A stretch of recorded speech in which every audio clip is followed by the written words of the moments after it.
믿음의 대화 이렇게 해요. 먼저 온 가족이 둘러앉아 믿음의 대화를 함께 나눌 준비를 해요.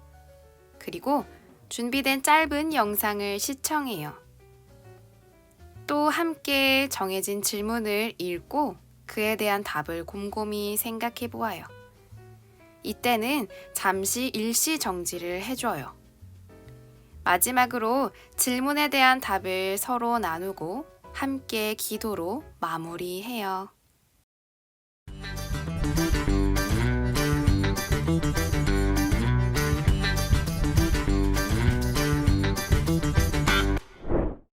하나님, 제가 잘못했습니다. 용서해 주세요. 하나님, 이제는 하나님의 거룩한 백성으로 살겠습니다. 이게 무슨 소리일까요? 바벨론으로 포로가 되어 끌려간 유다 사람들은 오랫동안 하나님의 말씀을 듣지 못했어요. 마침내 느헤미야를 따라 예루살렘으로 돌아온 이스라엘 자손들은 무너졌던 성벽을 52일 만에 세웠어요.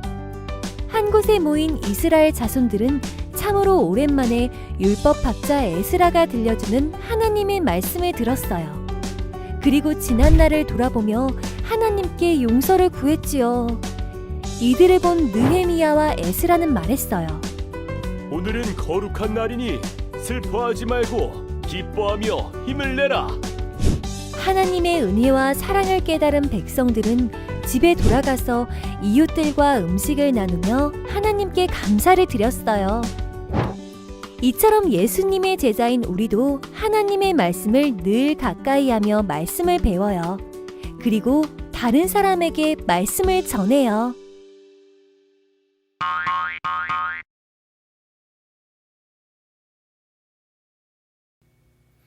첫 번째 문제. 이스라엘 백성들은 왜 70년 동안이나 하나님의 말씀인 율법책을 보지도 듣지도 못했었던 걸까요?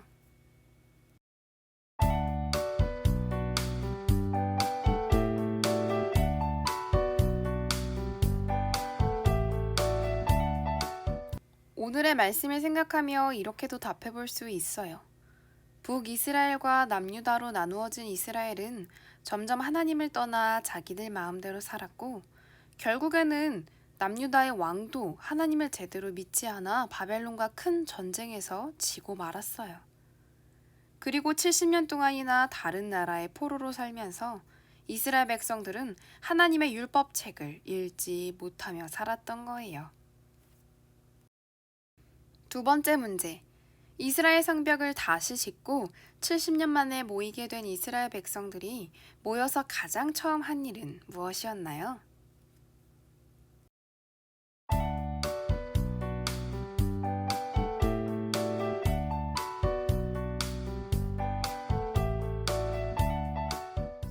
오늘 말씀을 생각하며 이렇게도 답해볼 수 있어요.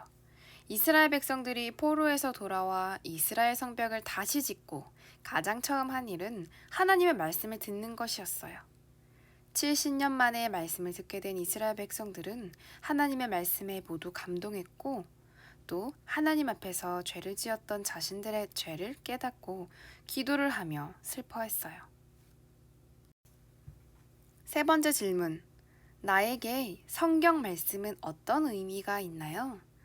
하나님의 말씀을 읽으며 혹은 들으며 나에게 좋았던 점 한 가지, 그리고 하나님의 말씀이 나에게 필요한 이유를 한 가지 함께 가족들과 이야기로 나눠보세요.